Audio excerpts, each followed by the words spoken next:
ಸ್ವಾಮಿ ಅಯ್ಯಪ್ಪ ಸ್ವಾಮಿ ಅಯ್ಯಪ್ಪ ನೀನೇ ಗತಿಯಪ್ಪ ನನಗೆ ನೀನೇ ಗತಿಯಪ್ಪ ಕುಣಿಯುತ್ತ ಬಾರೋ ನಲಿಯುತ್ತ ಬಾರೋ ಶಬರಿಮಲೆಯ ಅಯ್ಯಪ್ಪ ನಗು ನಗುತ್ತಾನೆ ದರ್ಶನ ನೀಡೋ ಶಬರಿಮಲೆಯ ಅಯ್ಯಪ್ಪ ಶರಣಂ ಶರಣಂ ಅಯ್ಯಪ್ಪ ಸ್ವಾಮಿಯೇ ಅಯ್ಯಪ್ಪ ಅಯ್ಯಪ್ಪ ಸ್ವಾಮಿಯೇ ಸ್ವಾಮಿಯೇ ಅಯ್ಯಪ್ಪ ಅಯ್ಯಪ್ಪ ಸ್ವಾಮಿಯೇ.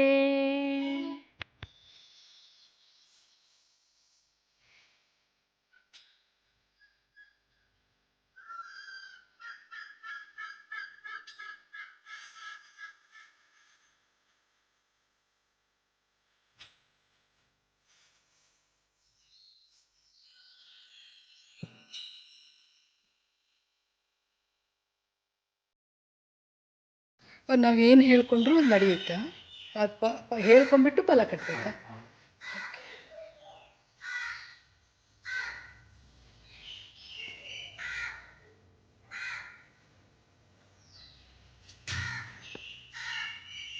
ದೇವಸ್ಥಾನ ಸುತ್ತನೂ ಕಟ್ಟಬೇಕಾ?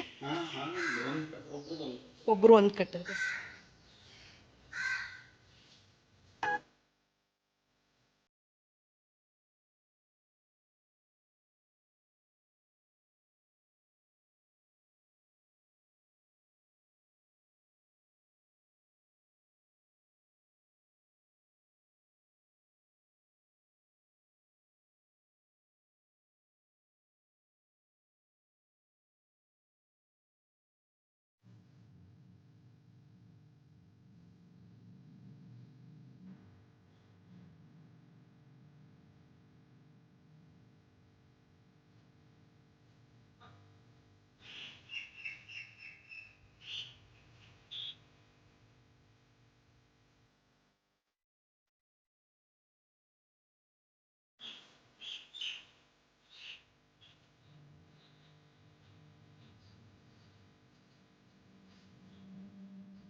ಹಾಯ್ ಫ್ರೆಂಡ್ಸ್, ನಾನು ನಿಮ್ಮ ಯೂಟ್ಯೂಬ್ ಗೆಳತಿ ಆಶಾರಾಣಿ ಮಲೆನಾಡು ಹುಡುಗಿ.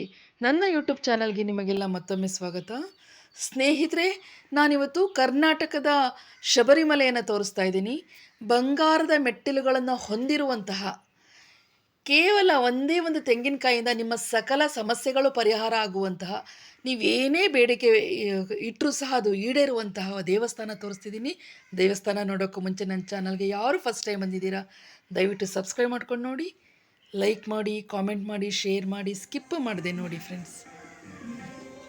ಹರಿಹರ ಸುತನೆ ಈಶ್ವರ ಸುತನೆ ಮೋಹಿನಿ ಸುತನೆ ಅಯ್ಯಪ್ಪ ನಗು ನಗು ತಾನೇ ದರ್ಶನ ನೀಡೋ ಶಬರಿಮಲೆಯ ಅಯ್ಯಪ್ಪ ಶರಣಂ ಶರಣಂ ಅಯ್ಯಪ್ಪ. ಫ್ರೆಂಡ್ಸ್, ಈ ಹಾಡು ಯಾಕೆ ಹೇಳ್ತಿದ್ದೀನಿ ಅಂದರೆ, ನಾನು ನನ್ನ ಈ ಹಿಂದಿನ ವಿಡಿಯೋದಲ್ಲಿ ಕುಂಬಾಶಿಯ ಆನೆಗುಡ್ಡೆ ಸಿದ್ಧಿವಿನಾಯಕ ಗಣಪತಿ ದೇವಸ್ಥಾನ ತೋರಿಸುವಾಗ ಸೂರ್ಯಚಂದ್ರರ ಪುಷ್ಕರಣಿ, ಅದ್ರ ಮೇಲೆ ಹರಿಹರರ ದೇವಸ್ಥಾನ ಇದೆ ಅಂತ ತೋರಿಸ್ದೆ. ಹರಿಹರರ ಸಮ್ಮಿಲನದಿಂದ ಹುಟ್ಟಿದಂಥ ಅಯ್ಯಪ್ಪ ಸ್ವಾಮಿಯ ದೇವಸ್ಥಾನ ನಾನೀಗ ತೋರಿಸ್ತಾ ಇದ್ದೀನಿ. ಇದು ಬಂಗಾರ ಲೇಪಿತ 18 ಮೆಟ್ಟಿಲು. ನಾವ್ಯಾರು ಸುಮ್ಮನೆ ಹತ್ತೋ ಹಾಗಿಲ್ಲ. ಇದನ್ನು ಮಾಲೆ ಹಾಕಿದಂತಹ, ಹಿರುಮುಡಿ ಕಟ್ಟಿದಂತಹ ಅಯ್ಯಪ್ಪ ಮಾಲಾಧಾರಿಗಳು ಮಾತ್ರ ಹತ್ತಬೇಕಾದಂತಹ ಮೆಟ್ಟಿಲು ಇದು.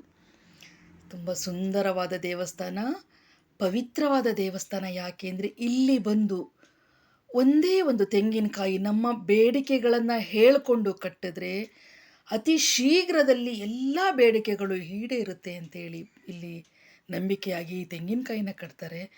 ಜೊತೆಗೆ ಸ್ನೇಹಿತರೆ, ಈ ಸ್ಥಳದಲ್ಲಿ ನವಗ್ರಹ ದೋಷ ಇದ್ದರೆ, ಶನಿ ಮಹಾತ್ಮನ ಏನು ಸಾಡೆ ಸಾತಿ ಪಂಚಮ ಶನಿ ಏನಾದರೂ ಇದ್ದರೆ ಈ ಸ್ಥಳದಲ್ಲಿ ಎಳ್ಳಿನ ದೀಪವನ್ನು ಬೆಳಗಲಿಕ್ಕೆ ಹೇಳ್ತಾರೆ. ನಾವು ಸಹ ಒಂದು ಪೂಜೆ ಮಾಡಿಸಿದ್ವಿ, ಅದನ್ನು ನಾನು ನಿಮಗೆ ತೋರಿಸ್ತೀನಿ ನೆಕ್ಸ್ಟು. ಆ ಎಳ್ಳಿನ ದೀಪವನ್ನು ಬೆಳಗೋದ್ರಿಂದ ಇಲ್ಲಿ ನವಗ್ರಹ ಶಾಂತಿಯಾಗತ್ತೆ, ಶನಿ ಮಹಾರಾಜರ ಶಾಂತಿಯಾಗತ್ತೆ ಅಂಥೇಳಿ ನಂಬಿಕೆ ಇದೆ. 18 ಮೆಟ್ಟಿಲು ಹತ್ತು ಬರ್ತಿದ್ದ ಹಾಗೆ ತಾಮ್ರದ ಒಂದು ನಂದಿ ಕೋಲು ಅಂತ ಹೇಳ್ಬೋದು, ಇದಕ್ಕೆ ಧ್ವಜಸ್ತಂಭ ಅಂತಲೂ ಹೇಳ್ಬೋದು. ಶಿವನ ಅನೇಕ ಭಂಗಿಗಳಲ್ಲಿರುವ ವಿಗ್ರಹಗಳನ್ನು ಇಟ್ಟಿರುವಂತಹ ಧ್ವಜಸ್ತಂಭ ನಮಗೆ ಎದುರಾಗತ್ತೆ. ಆ ನಂತರ ನಮಗೆ ಅಯ್ಯಪ್ಪ ಸ್ವಾಮಿಯ ದರ್ಶನ ಸಿಕ್ಕತ್ತೆ. ಬನ್ನಿ ದರ್ಶನ ಮಾಡಿಸ್ತೀನಿ ನಿಮಗೆ.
ನಾವೇನು ಹೇಳ್ಕೊಂಡ್ರು ಅದು ನಡೆಯುತ್ತಾ? ಅದು ಹೇಳ್ಕೊಂಬಿಟ್ಟು ಫಲ ಕಟ್ಟಬೇಕಾ? ಫ್ರೆಂಡ್ಸ್, ಇಲ್ಲಿ ಎಳ್ಳಿನ ದೀಪ ಇಟ್ಟಿದ್ದಾರೆ ನೋಡಿ. ಇದು ನವಗ್ರಹ ದೋಷ ಇದ್ದವರಿಗೆ ಮತ್ತು ಪಂಚಮ ಶನಿ, 7.5 ಶನಿ, ಈ ಶನಿ ದೋಷ ಇದ್ದವರಿಗೆ ಇಲ್ಲಿ ಎಳ್ಳಿನ ಮೇಲೆ ದೀಪವನ್ನು ಇಟ್ಬಿಟ್ಟು ಎಳ್ಳೆಣ್ಣೆ ಬಿಟ್ಬಿಟ್ಟು ದೀಪ ಹಚ್ಚಿಸ್ಬಿಟ್ಟು ದೇವರಲ್ಲಿ ಅಯ್ಯಪ್ಪ ಸ್ವಾಮಿನಲ್ಲಿ ಬೇಡಿಕೊಂಡು ಬೆಳಗ್ರಿ ಅಂತ ಹೇಳ್ತಾರೆ. ನಾವು ಮಾಡಿದ್ವಿ ಆ ಪೂಜೆಯನ್ನು. ಕೇವಲ 50 ರೂಪಾಯಿ ಅಷ್ಟೇ. 50 ರೂಪಾಯಲ್ಲಿ ಶನಿ ದೋಷವನ್ನು ನಿವಾರಣೆ. ಅದು ಒಂದು ಅವ್ರ ಮಂತ್ರ ಇರುತ್ತೆ, ಆ ಮಂತ್ರ ನಮಗೆ ಹೇಳ್ಕೊಡ್ತಾರೆ. ಅದನ್ನು ಹೇಳಿದರೆ ಆ ದೀಪ ಬೆಳಗೋದ್ರಿಂದ ಶನಿ ದೋಷ, ನವಗ್ರಹ ದೋಷ ನಿವಾರಣೆ ಆಗುತ್ತೆ ಅಂತ ಹೇಳ್ತಾರೆ. ಇನ್ನು ನೆಕ್ಸ್ಟು ಇಲ್ಲಿ ನೋಡಿ, ಸುತ್ತ ತೆಂಗಿನಕಾಯಿನ ಕಟ್ಟಿದ್ದಾರೆ ಆ ಕಂಬಗಳಿಗೆ. ಈ ಕಂಬಗಳಿಗೆ ತೆಂಗಿನಕಾಯಿ. ಇದು ಏನಂತಂದರೆ, ನಿಮ್ಮಲ್ಲಿ ಏನೇ ಕಷ್ಟ ಇದ್ದರೆ ಅಥವಾ ನಿಮ್ಮ ಮನೋಭಿಲಾಷೆ ಏನೇ ಇದ್ದರೂ ಸಹ ಆ ಒಂದು ತೆಂಗಿನಕಾಯಿಯನ್ನು ತಂದು ಅಯ್ಯಪ್ಪ ಸ್ವಾಮಿ ಮುಂದೆ ನಿಂತು ನಿಮ್ಮ ಕಷ್ಟ, ಕೋರಿಕೆ, ಬೇಡಿಕೆ ಎಲ್ಲವನ್ನು ನಿಮ್ಮ ಮನಸ್ಸಿನಲ್ಲಿ ಹೇಳ್ಕೊಳ್ಬೇಕು. ಎಲ್ಲವನ್ನು ನಿಮ್ಮ ಮನಸ್ಸಿನಲ್ಲಿ ಹೇಳಿಕೊಂಡು ಇಲ್ಲಿ ಒಂದು ಕಾಯಿ ಕಟ್ಟಿ ಹೋಗಬೇಕು. ಆ ಕಾಯಿ ಕಟ್ಟಿ ಅತಿ ಶೀಘ್ರದಲ್ಲಿ ನಿಮ್ಮ ಬೇಡಿಕೆ ಏನಿರುತ್ತೆ, ನಿಮ್ಮ ಕೋರಿಕೆ, ನಿಮ್ಮ ಮನೋಭಿಲಾಷೆ ಏನಿರುತ್ತೆ ಅದು ನಡೆಯುತ್ತೆ. ನಡೆದಿಲ್ಲ ಅನ್ನೋ ಒಂದು ಉದಾಹರಣೆನೇ ಇಲ್ಲ ಅಂತೇಳಿ ಅಲ್ಲಿ ಭಟ್ರು ಹೇಳಿದ್ರು. ನಡೆಯುತ್ತೆ ಅಂಥೇಳಿ. ಸ್ನೇಹಿತರೆ, ಅಷ್ಟು ದೂರದ ಶಬರಿಮಲೆಗೆ ಹೋಗಿ ನಮಗೆ ಹೆಣ್ಮಕ್ಳಿಗೆ ಹೋಗ್ಲಿಕ್ಕೆ ಆಗೋದು ಇಲ್ಲ, ಜೊತೆಗೆ ಏಜ್ ಆದವ್ರಿಗೂ ಕಷ್ಟ ಆಗತ್ತೆ. ಇಲ್ಲಿ ಈ ಕರ್ನಾಟಕದ ಶಬರಿಮಲೆ ಅಂತಲೇ ಹೇಳ್ಬೋದು. ಇಲ್ಲಿ ಬಂದು ನಿಮ್ಮ ಕೋರಿಕೆಯನ್ನು ಹೇಳಿಕೊಂಡು ಆ ಭಗವಂತನ ಅಯ್ಯಪ್ಪ ಸ್ವಾಮಿಯ ದರ್ಶನ ಮಾಡಿ ತೀರ್ಥ ಪ್ರಸಾದ ತಗೊಂಡು ಹೋಗೋದ್ರಲ್ಲಿ ಇಷ್ಟು ವಿಶೇಷತೆ ಇದೆ ಅಲ್ವಾ ಸ್ನೇಹಿತರೆ. ಜೊತೆಗೆ ಅಲ್ಲಿ ಸುಬ್ರಹ್ಮಣ್ಯ ಮತ್ತು ಗಣೇಶನ ದೇವಸ್ಥಾನ ಸಹ ಇದೆ ಅಕ್ಕಪಕ್ಕಗಳಲ್ಲಿ. ತುಂಬ ಚೆನ್ನಾಗಿ, ಇದು ಕೇರಳ ಶೈಲಿ, ಕರಾವಳಿ ಶೈಲಿನಲ್ಲಿ ಕಟ್ಟಿದ್ದಾರೆ.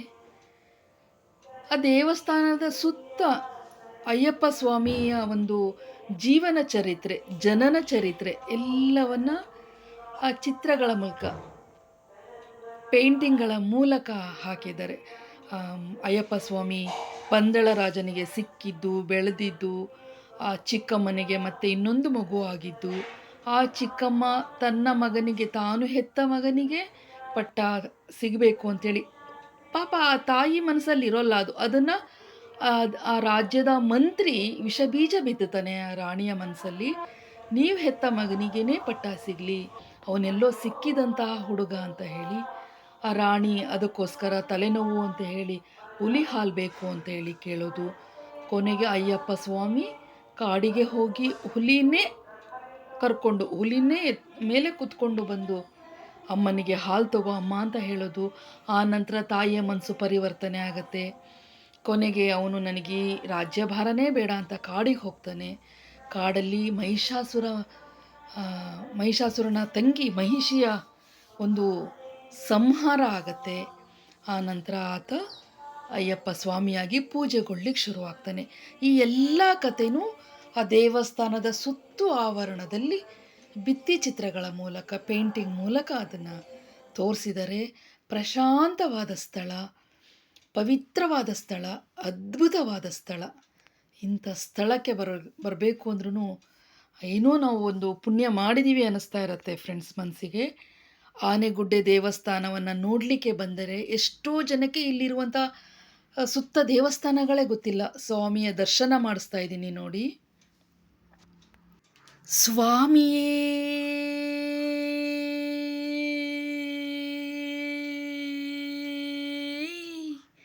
ಶರಣಮಯ್ಯಪ್ಪ. ಫ್ರೆಂಡ್ಸ್, ಎಲ್ಲರೂ ನೋಡಿದ್ರಲ್ಲ, ಆ ಸ್ವಾಮಿಯ ದರ್ಶನ ಮಾಡಿದ್ರಲ್ವ. ನನ್ನ ವಿಡಿಯೋ ನಿಮಗೆಲ್ಲ ಇಷ್ಟ ಆಯಿತು ಅಂದ್ಕೊಳ್ತೀನಿ. ಇಷ್ಟ ಆದರೆ ದಯವಿಟ್ಟು ಒಂದು ಲೈಕ್ ಮಾಡಿ, ಕಾಮೆಂಟ್ ಮಾಡಿ, ಶೇರ್ ಮಾಡಿ. ನಿಮ್ಗೇನು ಅನ್ನಿಸ್ತು ಅಂತ ಕಾಮೆಂಟ್ ಮಾಡಿ. Thank you so much.